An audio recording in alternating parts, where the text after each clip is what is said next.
Good afternoon, you're listening to the Nerd Chat Show. It is all changed in 1973 because radio announcers have to put on this really cheesy, condescending voice and talk through their nose and talk really fast. Meanwhile, the Royal Myle has ditched the pool in favour of some piratey-shaped water things. It truly is swashbucktastic. Oh, God, cringe.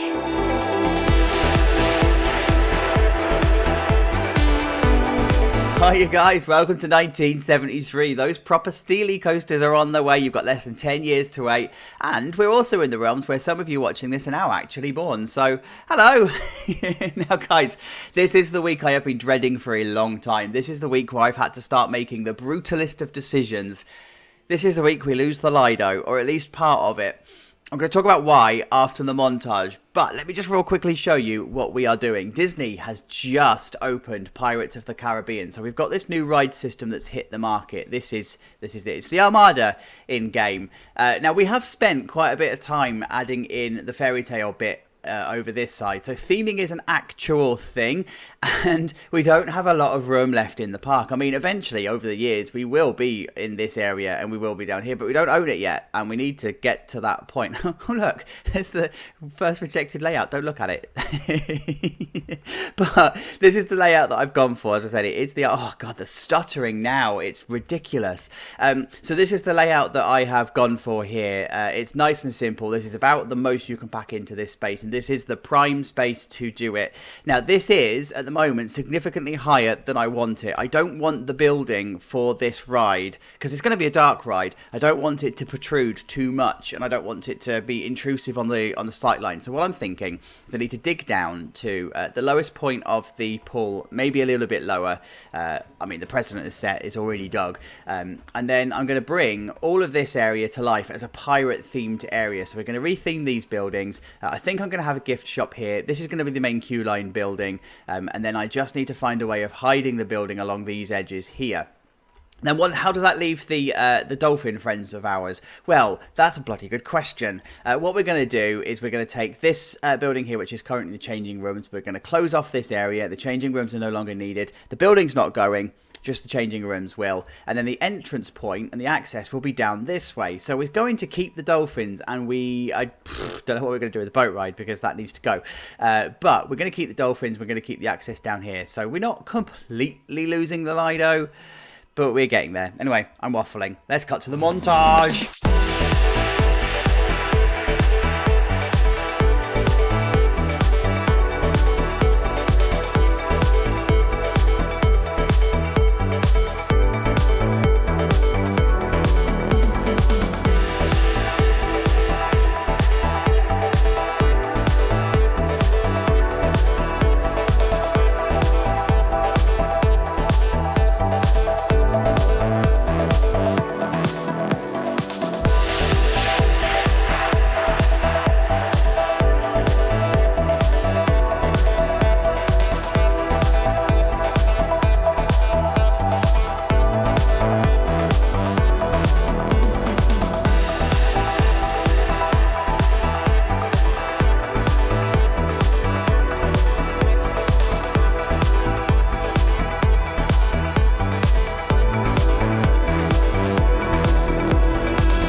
Oh, you guys.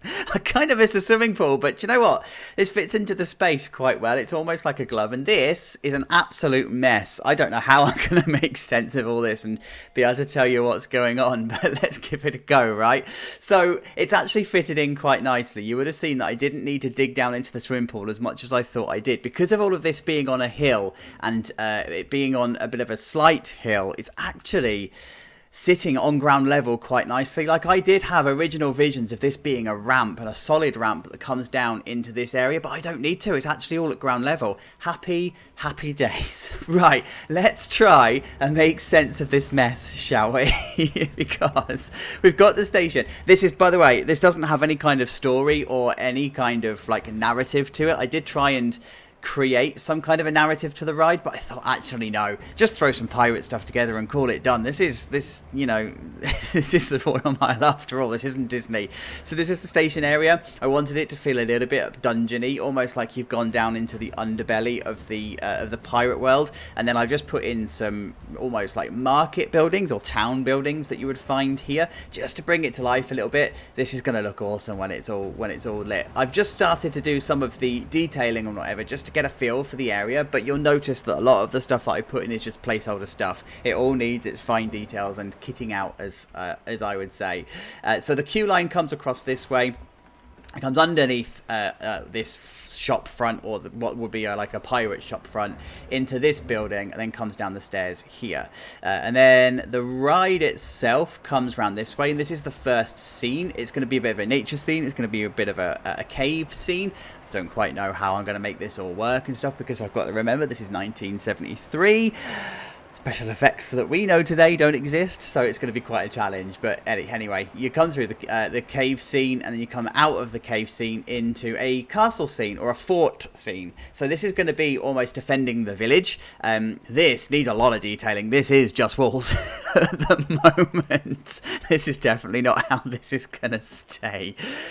So yeah, it's going to be like a bit of a defend the village kind of scene. And then we actually come into the village. So this is the biggest of the scenes that I've done, because it wraps around this way, and actually I've made pretty good use of the space, given that I thought I didn't have a lot of space. I've managed to fit a lot in here. So you'll probably recognize this from Fundy Fun Spot. I have actually dragged it in and edited it slightly, because I just felt like this frontage was perfect for this space. It was just too good to miss, or too good to let go, so I've put this back in, and actually it fits quite nicely. And then also inspired by Fundy Fun Spot, but I haven't used the actual frontage, is the market town that I wanted. So with all of the bright colours and stuff, this just has no detail to it. These are just walls, as you can see.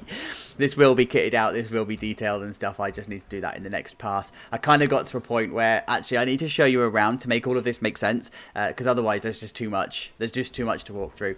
Then we come around this way, and then we come to the famous shipwreck. I don't know what the shipwreck is, but basically, because it's a dark ride and because it's a water ride, you need a water pool, and the only way you can really do that is to have this kind of effect. So I just sunk a ship in the sea. Job done. Few lights, make it work. But actually, this would be the point where all of the water would collect, and then it would come up this way. And iCorsari at Gardaland has got this amazing finale where you're going up the ramp and you've got the stars shimmering above you. I'm absolutely 100% stealing that for this, so that's what this is going to be. So I've just started to put the ceiling supports and stuff in, so it actually makes sense. You'll see when I get to it. And then this bit is just rounding off into the village. So this is going to be shop frontage. I think I'm probably going to take inspiration from the Chacholandia one that I did. I don't remember what it was called, actually. Don't remember what it was called. Not even going to try and remember, but I'm going to try and steal the shop front. Not steal it, but use inspiration from that shop front on here. And then it's going to come back into the station, but via the jail. Like I say, there is no narrative to this ride. None of it makes sense, and none of it is supposed to make sense. That is deliberate. So, the actual design of the building, I wanted to go for the whole neoclassical, almost Greek pirate style, because that was the style of pirate in the 70s. So that's what we're going for here. Like the whole classical Greek columns and the stucco. Yes, I can't wait for this to be finished. Like this is sitting so nicely on the sightline. And actually, do you know what? The building itself is pretty well hidden from anywhere that you look from guest level, right? So that is as tall as the building is going to be. It's not going to be any taller than that. That is it. And then if you look from this side, oh no, that's a tree. Well, that's definitely going to hide it. The building's hidden. The only real challenge I've got is this bit here. I can't hide this. I might just throw a couple of hedges up and be done with it. But then you've got this bit. All I need to do is just bring the wall around, and then that'll all make sense. I have not touched this, by the way. This is part of the next bit of the update, because I need to sort out what's happening with the thoroughfare here. I need to knock a wall through, put some new doors in and stuff, and then board off all of this area so that all of this makes sense. But again, I've just done some touching up and some aging of this area. Some of the paintwork has disappeared, so this is no longer blue, it's now concrete. It's starting to really weather quite badly. I've decided to keep this in for now. I need to deal with this later on, but I don't know what I'm going to do with it yet. But what's this space? I've got absolutely no idea whatsoever. So in terms of the queue line down here, this is what I'm going for. It's that whole being on a ship. Lots of wood going on. Again, you've seen me do this style before, and I love doing this style. This is one of my favourite styles to pull together. So, yeah, this is what I'm doing. It's just a big room full of queue that's going to be wooden flooring. There's going to be lots of pirate paraphernalia and stuff. I'm taking a few cues from the Europa pirate ride, but I'm not at the same time because I don't have the ability to segregate the queue into rooms. And remember, we're not Disney. We're Royal Myle. Yes, we're now starting to make an effort with stuff, but we're not spending masses and masses of money. This in itself is a pretty expensive project, but yeah, the exit then is going to come out into a gift shop, which I need to kit out, and then this is just going to be a bit of a plaza area. And then I have also extended the pathway out, so goodbye waterfall flowers, I'm sorry, they needed to go because this needs to become a quay and this needs to become a bit of a harbour, and then I'm just going to put the ruin effect along here just to make it all make sense. So why do we choose this spot for the Lido? Because I said I was going to talk about that. And, well, by the time you get to the 70s, Lidos are kind of out of fashion. They fell out of fashion really quickly. And this one especially would have been getting fewer and fewer visitors. People are now coming for the rides, not the attractions as such. And do you know what? You had to pay for entry. So are you really going to be paying a premium to just come and use the swimming pool when you've probably got a community centre pool up the road that you could go to for cheaper? So yeah, the park would have made that decision to get rid of the pool for this kind of attraction, and I'm all right with that. It needed to go. It needed to go. Right. So as you've seen, this is a complete mess. I need to sort this out. See you in a minute.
You be pirates and shiver me timbers and all of that jazz. But slightly offensive pirate impressions aside, the Dunfermline stamp is coming out for another week, and it's coming out because the back end where I need to do all of the Lido realignment just needs to wait for another week. There's just too much to do, and I need to do some tidying up of that area anyway, so I can park it for now and be done with it. But this is the before and after for this week. There's quite the change, and when I did set out to tear the pool apart, I had no idea how this was going to turn out, and it's absolutely incredible. I am so here for it. And hey guys, if you are wondering how a competent park hides its show buildings, this is how. I am so chuffed. Like, I'm proper here for this. I'm blowing my own trumpet and I'm not even sorry. I've been watching the likes of Mars Bandit talk about Go Away Green that Disney used to sort of make the buildings blend into the background when they put foliage and stuff in. I thought, hey, I wonder if that could work with blue. And yes, it does, especially when you put the pirate and the castle stuff in front of it. It looks amazing. And then, if you look at it from the other side of the lake, where does it go? It's gone. Well, it's not, it's there, but it's gone. And I think it's because it's been dug down 6 meters that actually this helps. So it's only sitting 6 meters above the ground, and then you've just got this show building and stuff that brings it together. And this is the show building. I both love and hate it.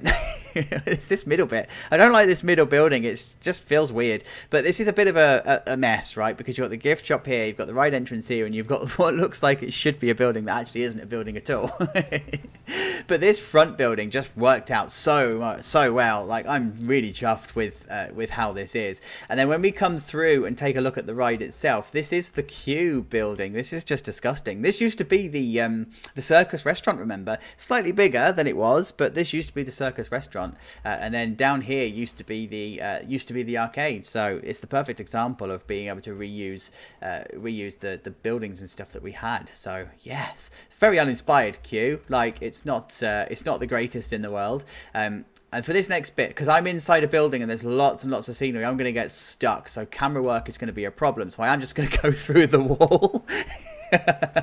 And then this is the station. Oh, guys, look at this. I'm just going to real quickly turn this to nighttime so you can actually see it at nighttime. I normally do day versus night and whatever, don't I? But actually, I think this is definitely a nighttime view. Look. Yes. Building in the 70s style, by the way, has been so difficult because it's so easy in Planet Coaster to build modern, and it's really difficult to know what the 70s would have actually looked like, and there are actually very few reference images and stuff around anyway, so I've done my best.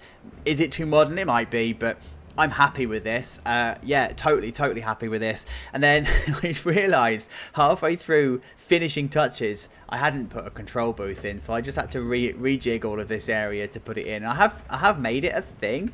There you go. I mean, it's not, with all the Z fighting and whatever going on, it's not particularly special, but it does what it needs to do, and it's there and it's represented. So yes. Anyway, let's not gawp at the station building anymore. Let's actually go around the ride because this is going to be such a mess of camera work. This is it's going to be a mess. So this is the cave scene that I wanted.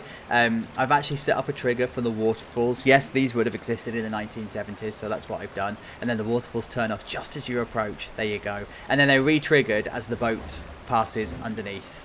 There you go. So it comes in and it's all good. And then you've got the skull. So the skull has now appeared. There's the skull. And then we walk around. Well, we're not going to walk around, but we sail around this bit. And then this becomes almost like the island area. Pastel colours and bold pastel colours are so 70s. So that's why everything in here is like the greens and the pinks and the yellows and whatever. But this lighting in here is just perfect for what I wanted it to be. Yes, and it just gives the castle effect, and we are good to go. And then here is the entrance area to the marketplace with the night panel and stuff going on.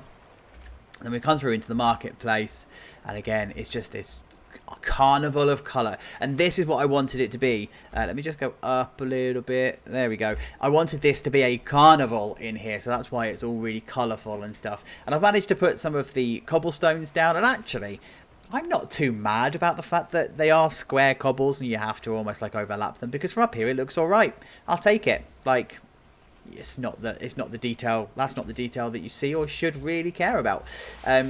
And then we come around this way, and then you've got the market scene and all that stuff. And then we come through here. It's the final part of the market scene. This is just like to wrap up the market scene. And then we come into the shipwreck, and then this is where all of the purple and all of the stuff happens. Yes. And there you go. There's lightning effect because Chacho loves to use the lightning effect on triggers. Pretty much every ride that I've had lightning on it. And then this is the star effect that I was telling you about. So this is what that looks like at night time. Love it. It's just yeah, it's perfect for that. And then this is just a bit of a wrap up of the carnival bit. Can we just ignore the fact that the water is is flowing uphill somehow? Just don't look. The ride system's doing its own thing. Let's just let it do its thing. But yeah, this is the camera. What am I attached to? So this is the just the final bit of the final bit of the carnival, and then we're going to come through here, and then you've got the dungeons bit where you've got all of the bodies and stuff. So yes, love it, love it. And this is the station one more time, and then when we exit, I'm going to come through this way. I don't know if the 70s had floor-mounted lighting. I think they did, so I went with it. This is probably the one thing I think might be a bit too modern. But actually, I just wanted the idea of it being a bit of a dugout tunnel and stuff, so that's what I've done. I've just put the rock work and stuff on the ceiling, and then just made all of this the stone brick wall along here. And then you come out into the shop. There we go, and there's the shop. Love it. This, by the way, is caused by the fact that I have a couple of thousand light sources just in the distance. And it doesn't like that, as it turns out. So let's put it back to daytime. There you go. It's not a problem anymore. But this is the gift shop. I've kept it nice and simple in here. It's my typical pirate gift shop, actually, where I've started to put stuff on the barrels and whatever. This is now feeling like a more modern version of a gift shop versus the 30s version that we had before. And then this is the exterior of the ride one more time. I've tidied up lots of stuff around here. So this was a hill and it had a couple of gaps in the path and whatever. So I've just put some steps in here. You've still got what will be disabled access coming through this way. So we're all okay. But then I've tidied this out and made it look a little bit like the harbour wall. So this is now... I love it. Like, it's such a cool effect. It's the plaster stuff, if you're wondering. Theme Maker's Toolkit. I know you didn't ask, but hey. And then we come up this way, and then I just tidied all of this around here. And then round this side, because I was using quite a lot of this space now, and remember that the original Lido wall was actually here, so I've taken up quite a bit of the space. I've gotten rid of the games units. It felt cheesy and tacky. I will need to put some more back in, but I don't quite know what I'm going to do yet or where they're going to go. What I have done is I've kept the one games unit, and I've put it right in the centre of the exit of the fairy tale, the exit of this pirate ride, and the exit of what is pretty much becoming a boardwalk area. So yeah, to play a game, but I need to put some smaller ones in here in the future, maybe, whatever. And then I've just tidied up the rest of the pathway, and then I've just put in a couple of wall extensions and whatever just to hide the stuff from here. But yeah, I really like how it hides from everybody. Like there's the Blue Lagoon. By the way, no maintenance area in this. Well, there is a maintenance area, but I've not kitted it out, and that's a couple of reasons, really. In order for me to make all of the scenery and stuff work, I needed to do a lot of clipping, and where you would normally find the backstage area, which is this space here, there's a lot of clipping going on. Let me show you inside, so you know. There you go. There's lots of clipping. It's just not going to work. So whatever. And besides, underneath this, there would be like a network of concrete tunnels that make up the backstage area and all of the treatment areas and stuff. This ain't that kind of series. We're just enjoying ourselves with design in this series. So this isn't Reigate Lake. I'm not going to bother doing the level below it and stuff. Whatevs. And I'm not even sorry. So there you go, guys. We've got ourselves a pirate dark ride. And what a difference. Like, it just sits there where the pool was. It's a weird, intrusive building, but I like it. I really like it, actually. So, guys, thank you so much for getting to the end of the episode. I really do appreciate it. As always, leave a like, leave a comment, all the stuff below. Steel coasters are coming. Right, we are going to go for a ride on this one first. See you next week. Have a good one. Bye.